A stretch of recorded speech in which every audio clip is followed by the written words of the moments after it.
the Public Safety Committee. You want to share your toy with us, Mr. Smith? No, you go on.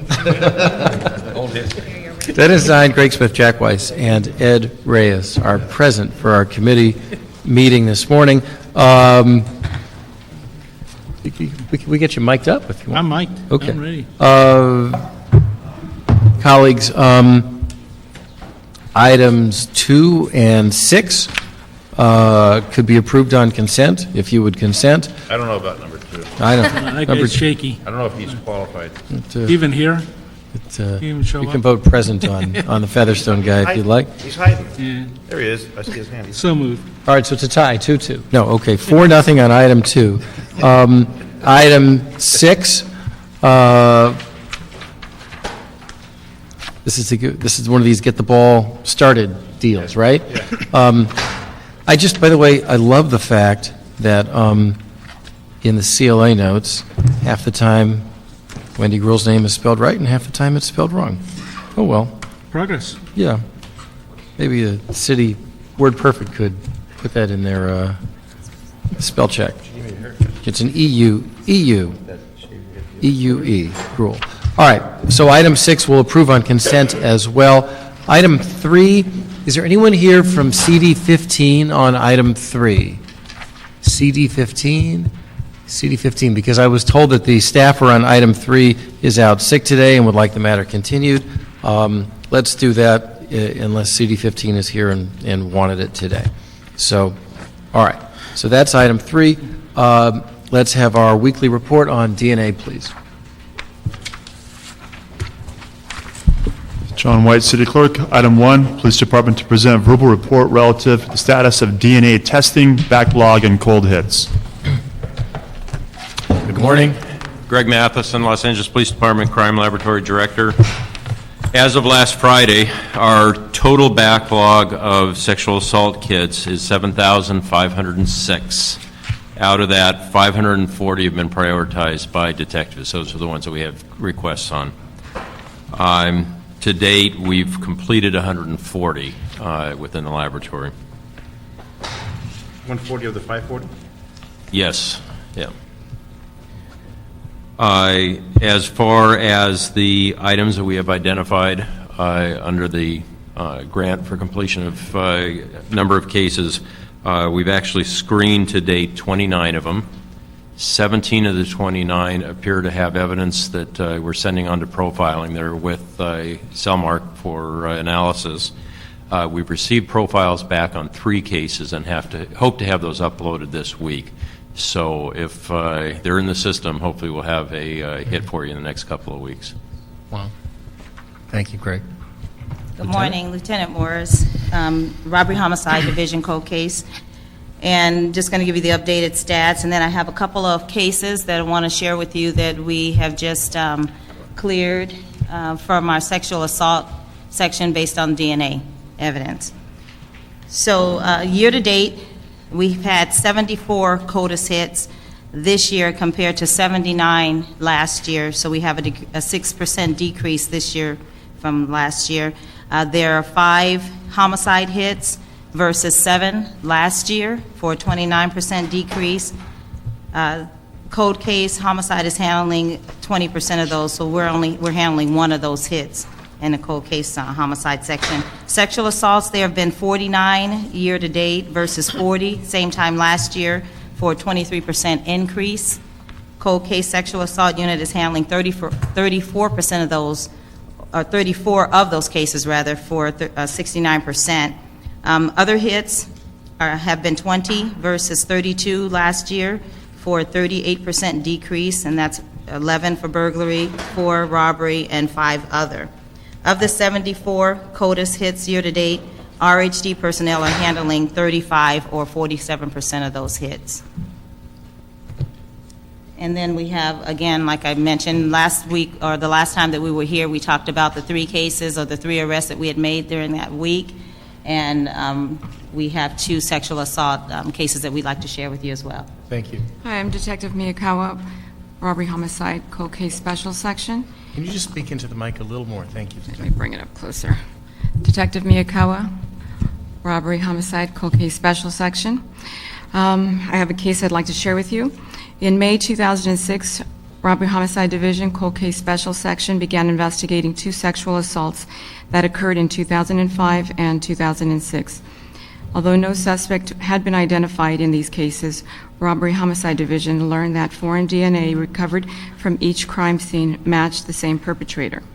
Further investigation by the cold case detectives revealed that the same suspect was connected to at least 5 additional sexual assaults in the downtown and Hollywood area that had occurred between 2002 and 2006.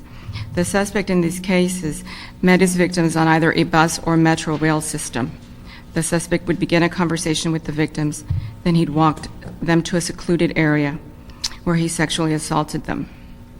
In these cases, the suspect either simulated a handgun or displayed a handgun.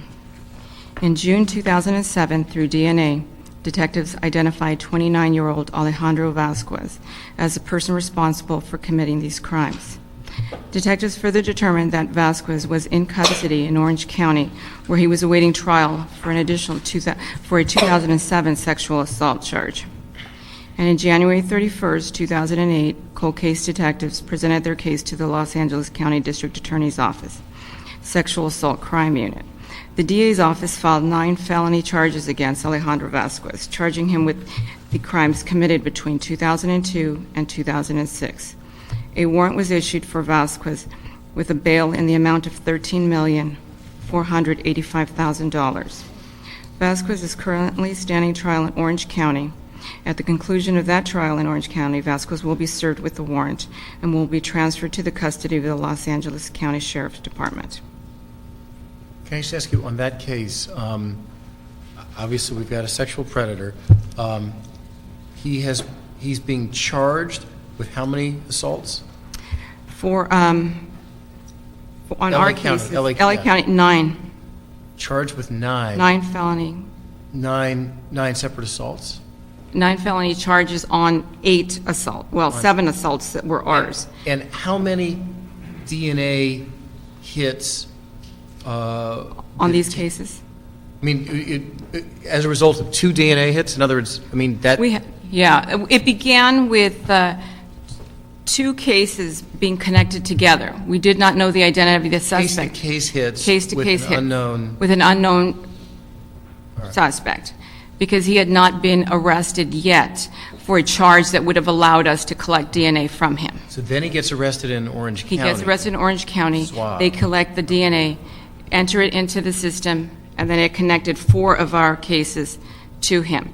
We connected 2 through MO, and then another one that there was another case that he had been arrested for, but he was never charged for. I mean, So we filed those. So what's interesting about that story is you have, first of all, you have the case-to-case hit, so you know you have a predator. Yes. And then finally, when his DNA gets uploaded into the system, you get to make him on that.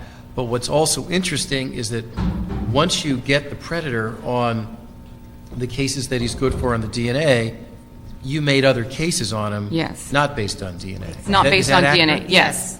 Based on his MO, meeting his victims through on the buses or metro rail system. And then it's just exactly the way he would begin conversations with them and then take them to secluded areas. Got it. Mr. Zine? What kind of criminal history does he have? He had none. None. He had a light misdemeanor, and that was it. 39 years old, you say? 29. 29. 29. And then we had the second one. We have another case, this case, during the late evenings in July 27, 2006, the victim, a 24-year-old college senior at California State University Northridge, met friends at a local Hollywood club. Following the nightclub, the victim left the club alone. She began driving home, and while on her way, she felt tired and decided to park and sleep for a moment before she continued to drive. The victim as she slept, She was violently awakened by a suspect who was strangling her. She physically fought and defended herself, but the suspect physically and sexually assaulted her. The suspect then grabbed the victim's purse with all its contents and fled on foot. The victim flagged a passerby who called the police. The police searched the area but were unable to locate the suspect. Through DNA, Hakeem Rashid Gibson, a 39-year-old male, was identified as the suspect. Detectives further discovered that scientific investigation through SID had recovered prints from the victim's vehicle of the suspect. The print evidence recovered identified Hakeem Rashid Gibson as well. On February 26, 2008, after several weeks of preparation and additional investigation, detectives presented the case to the Los Angeles County District Attorney's Office, and the DA filed charges against Hakeem Gibson. The charges included penetration, foreign object, attempt rape, and robbery. A felony warrant was set in the amount of $2,227,000, and the suspect was arrested on that charge. There's also rape kit evidence in this case? Yes, the DNA was located actually with saliva on her breast that was recovered that connected him to the crime. And his criminal And history? prints from her vehicle were lifted. And to anticipate Mr. Zine's question, his criminal history? You know, that I do not have. Do you know why his DNA is in the system? It was. No, but do you know why his profile? No, I'm sorry, I don't have that information. How old was this suspect? He is 31. And we know that he was on parole because our investigators worked with parole in getting him to that location to meet with his parole officer, at which time we took him into custody. So he is on active parole for another violation. She was a student at CSUN. Where did the crime occur? What area? In the Hollywood area? Residential? Yes, it was in a residential street. She pulled over to sleep because she was too tired to drive home. And her car was locked or unlocked? Her car was locked, and she doesn't know how he had broken in. She woke up and he was strangling her. Any other questions? Thank you for that report. It's always good when you provide such a report, and we have someone from the mayor's office in the House. We do these every week, Ms. Cordero, because in my view, there's nothing more important for the mayor to include in his upcoming budget than increased funding for DNA testing at the LAPD. Thank you very much for coming. The next item, Mr. White, is... Item 4, Department of Transportation report relative to the coordination of services and communication procedures between DOT traffic officers and the police department when streets are closed due to emergency situations and criminal investigations pursuant to motion Gruel, Labange, Perry. This is one of the GRUEL motions. Okay.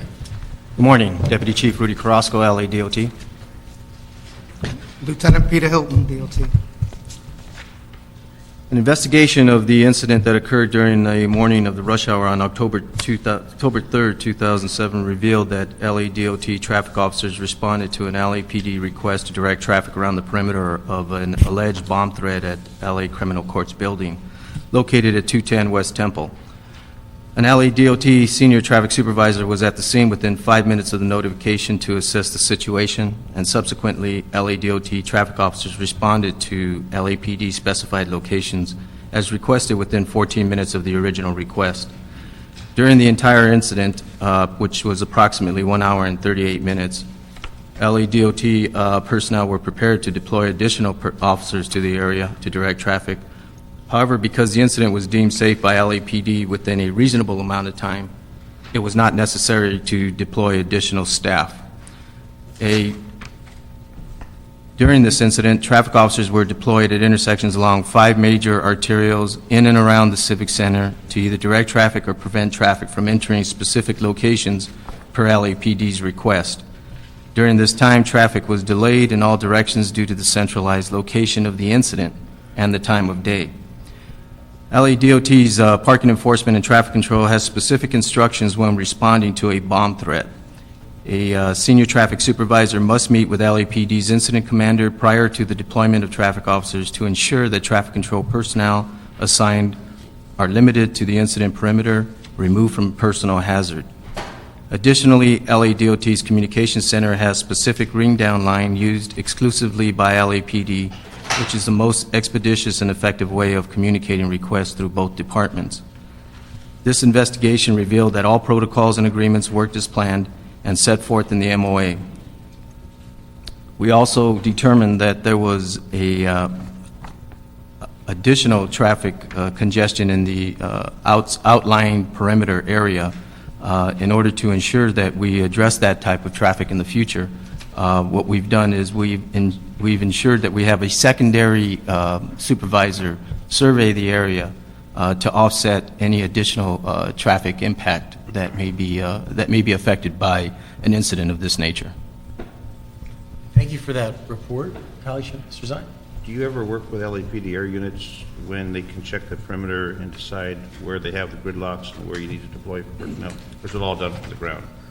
No, sir. What we do is we coordinate through the command post, and if they have any information from the Air Command, then they will relay that information to us. We do not have direct contact with Air Command. What's the delay from the time they get the information until you get the information to deploy?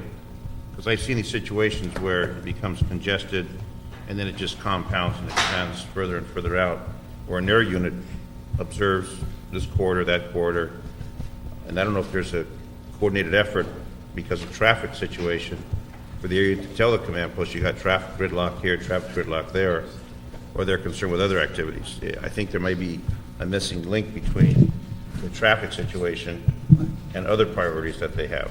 And there maybe need to be something worked out between you folks and LAPD. When you've got a situation and we've got an air unit, which most of the time they do, they give a traffic assessment, which would be better for you folks to deploy. Because from the ground, you're only going to see a small fraction. From the air, they can see the entire arena and what roads really need to have the service. That seems to be a link that you guys don't have. This is true, absolutely. That would be a great advantage to our folks on the ground, should we be able to have access to the air unit's information. I know what we can do in the short term is we can coordinate through the command post, and should they have an air unit up at that particular incident, we would garnish that information and utilize it as soon as possible. But do you normally do that? No, that's not our normal protocol, but we can include The that. problem is that, in this particular case, I read the motion where there is an incident, everything's locked down, you folks are deploying where you think you need to, and the air unit can see the entire area. That communication effort could remedy and speed the processing, put a unit here, put a unit there, just as they do when they're locking down a scene for a search. Absolutely. Yes, sir. Maybe something has to be worked up between DOT and LAPD operations and the command post to solve that. Because my experience is the air units working with LAPD on the perimeter for whatever reason, and traffic isn't even discussed. It's never been an issue, but I think it needs to be an issue. Thank you for that suggestion. We will incorporate that into further investigations. What was the time, do you know, differential between when LAPD was on scene and then notified you? Because if you're there in 14 minutes, that's great, but if they don't call you for an hour, that's really bad, so. I don't have access to that information. That wasn't included in the investigation, but normally we're notified just based on anecdotal information. I would say we're notified within 15, 20 minutes of the incident. That's too long. Yeah, so I think we need to ask the question then of LAPD on this particular case, because it may be the one we want to look at. When did they dispatch? When did they show units on scene? And then when did they notify you? Okay. Their dispatch is usually 4 to 5 minutes downtown here. Yes, sir. But when somebody's on scene and then gets on the phone and says, you know what, we need traffic control, if that's an hour later, then it becomes ridiculous. If it's right away, then we know the system's working. So I think we need to know that. Absolutely. That would have a direct impact on our ability to respond to that perimeter. Does DOT have any access to helicopters? No, sir. Do you have their frequencies on your radios so you can listen even? No, sir, not at this time. Yeah, there's a big gap. Mr. Reyes? I've heard some very good recommendations, and I'm hearing you respond that we'll look into it and we'll fold it in. How will we know that you've actually done it? Is there a report? How is it that this committee will know that what's being recommended will be implemented? How do we prove that? We can respond back to you once we've report? investigated. We can report back to you. What I think we need to do, and thanks for following that, what we need to do is have air support, and someone from the command post, cadre, and you folks. I think what we really need to do is work out some agreement, which doesn't exist, short of buying a helicopter, which we're not going to be able to do for DOT, because the mayor's budget doesn't have any room for that, but the fire department may want to give you one. But that's the question. What's the vehicle? I mean, we can do this and continue having committee meetings, but we won't know if it ever gets implemented. So I just want to know, how do we get that assurance? Well, that's what, We will report back. You'll report back? Yes, sir. I Okay. think what we need to do is have air support report also, and they don't even have communication with air support, which is another. Right. That's a whole new step for them. When would you like that report, Mr. Reyes? As soon as they can implement, we should know that it's going to get done, because we're going to have more of these incidents in the future. Maybe a question for Jim Featherstone. In the interoperability plans, is DOT part of that? Yes, sir. They are. So they would have availability as soon as we do the interoperability on the countywide basis to be hooked into the system at some point. And on an expanding incident, the incident command post would act as the core to coordinate communication between different agencies. The PD incident command? Yes, sir. Okay. Perhaps, Mr. Chair, we can have them come back to the committee and have each entity involved in that communication, that chain of communication, just say to us, this is how it's going to get done, and these are the steps, and it's right here, and make sure it's part of the protocol and the procedures. We need that protocol. Okay, we'll do that. Mr. President? You think of this vast city with the resources and this big gap that exists when it comes to the gridlock, and you see it when you're on the ground. You may deploy around the federal building, but the traffic mess is all over the place. And there's probably no coordination between you folks and the CHP on the freeway system that's backing up as a result of what we have on the surface street. No, we're not on their frequency. There's minimal communication. That communication takes place through our communication center.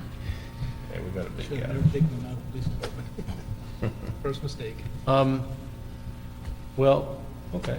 We'll get a report back. Mr. Reyes suggests 30 days. Is that doable from your standpoint, sir? Yes, sir.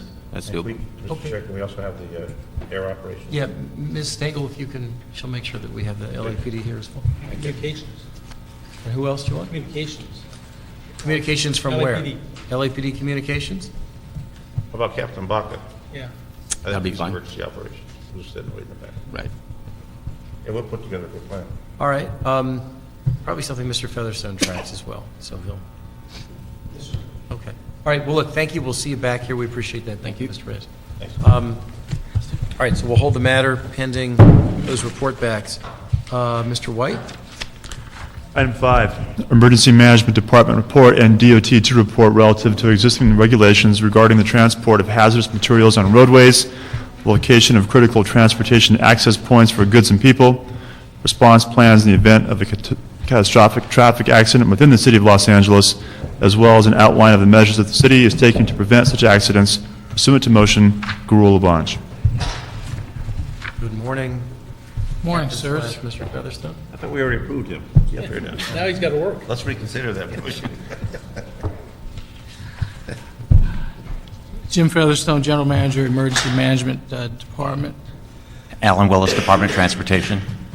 Eric Baumgarten, Emergency Management Department. You should have before you a report, a combined agency report on the transport of hazardous materials in Los Angeles. It's a response to a request from Public Safety Committee. In brief, what it does is it talks about the fundamental law for hazmat transport in Los Angeles is 49 CFR, which is the federal law, because hazardous materials in the United States are governed by federal law, and then the local laws fall under that. In terms of response, the response is for us here in the city would be a LAFD, LAPD initial response and they base that response on the ERG, or Emergency Response Guide, which is a Department of Transportation, Transport Canada, and Secretariat of Communications and Transportation of Mexico. So it's a North American guide for hazardous materials response for first responders. It's just basically ballparks what the hazards are of certain types of materials that we may find on the surface arteries. Also here in the city, we're guided by Book 37, which is the Fire Department's Hazardous Materials Operations Manual.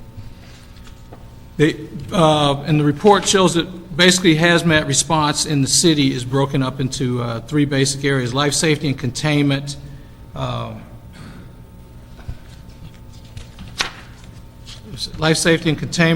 which I said the ERG does the guidance on that, catastrophic and transportation hazardous materials incidents. We utilize the incident command system here in the city. Hazmat, and I believe it's urban search and rescue issues, are also nationally mandated to be handled under the incident command system. So it's a very structured response to hazardous materials issues. Also, with the current national response framework that's just come out from the feds, in the event of a large-scale or catastrophic hazardous materials incident in our area, the feds would, if it was a federal response that worked with us, they would also activate the emergency support functions 1, 3, and 10. 1 being transportation, 3 being public works and engineering, and 10 hazardous materials. This would trigger a federal, as they call it now, push philosophy, where they would push assets and resources necessary to stabilize and bring to conclusion a large-scale hazardous materials incident. Department of Transportation, their role in a hazardous materials incident in the city would be to basically coordinate traffic, reroute commerce and everyday traffic around the incident, and provide access and egress for responders.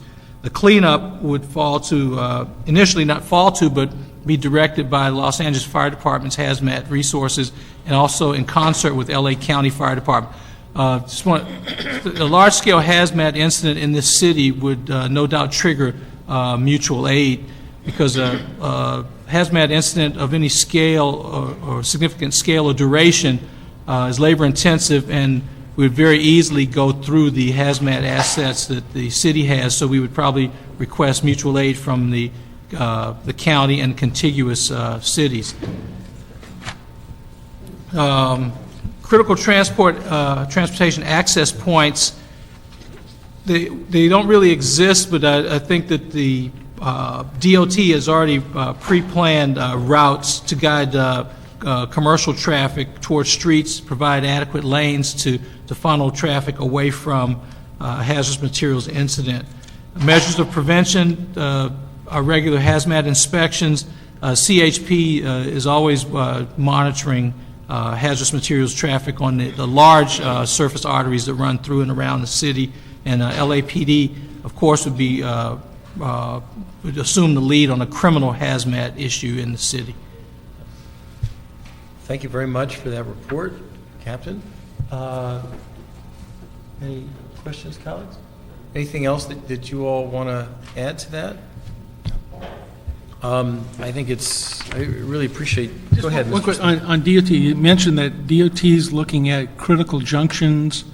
Are you looking at choke points in the system that you're going to have special status or anything? No, what we said in the report was the fact that unlike the fire department, fire and police department, but especially the police department, we do not have the resources available to try to identify all of the critical accident points, prioritize them, and develop response plans for each one. We realize that any kind of incident is going to have a myriad of transportation variables, that, this street may be closed and this one might be open. And so we respond to each one, on a case-by-case basis and a situational thing, but we have a cadre of over 60 trained engineers in response. They're well-trained in the instant command system, radio protocols.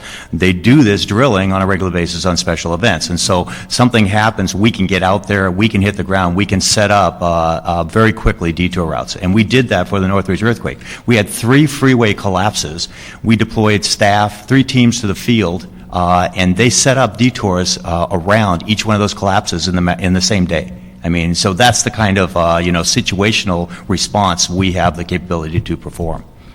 I'm just thinking, and Jim, maybe you should look at this, particularly if we ever had to do an evacuation of a part of the city or something, that we'd need to know critical junctions that have to be open.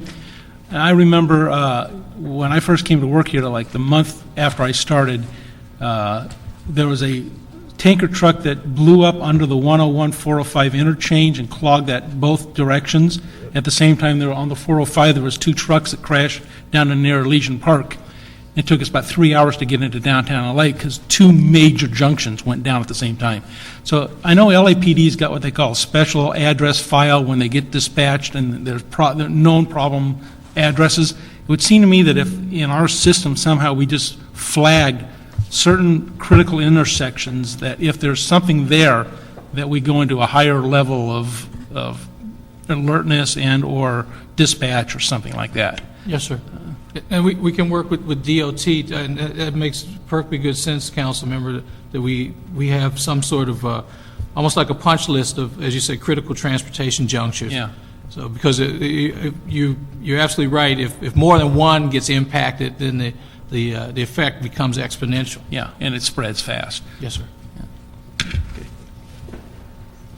All right, well, thank you very much for that report. Will we send this to transportation, Mr. White? Does that work good?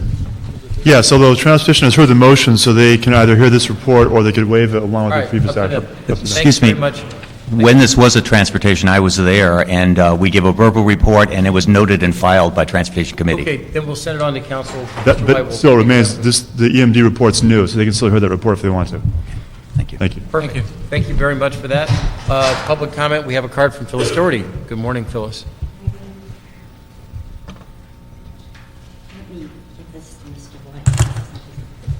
No, that looks like it. That's more of Mr. Zion's alley than mine. Show Dennis. He's That's right next year. With the bullet casings in it. Looks- You remember the pictures that I brought in, but at that time, I didn't actually have one. This is what's being placed on by Phyllis Doherty Animal Issues Movement. This was being used on the new bullies, and Councilman Weiss was interested in introducing a motion because this is obviously, it's mainly, now that's the old collar, which is acceptable under normal circumstances, compared to the new ones.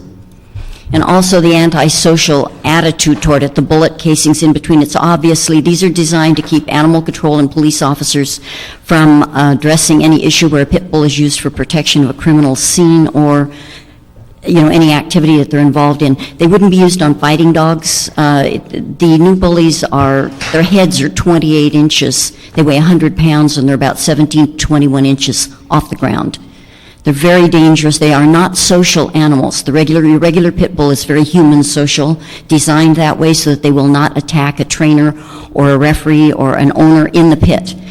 These dogs are not trained for human sociability. So it's a dangerous thing, and I thought there's nothing like seeing it to understand where this is going. A couple of other things I just want to talk to you briefly about. There is a... Go ahead, Ms. Doherty. There is an initiative in Sacramento right now to try to stop the cost of dog licensing anywhere in the state from exceeding $50. Of course, they know they won't get someone to bring it in. They did get an attorney general's opinion, but it looks like they're not pursuing it. So I want to let you know we're watching that very, very closely, and we'll let you know. And there's one other thing I think it's really important. Councilman Zine brought in a motion to attempt to take an action to recover the cost of sending out an officer in criminal cases when there's an arrest, so that the criminal would be paying for some of it, not the taxpayers. And we're doing the same thing with animal control, that if the officers have to go out, there's no reason everybody else should be paying for it. So I hope we can get your support in creating a civil action in that way. I do. Well, thank you for coming, Mr. White. Thank you for providing Mr. Zine with this new Take toy. your time with that. Thank you. Okay. Mr. White, is the committee adjourned? I believe so. All right. It is.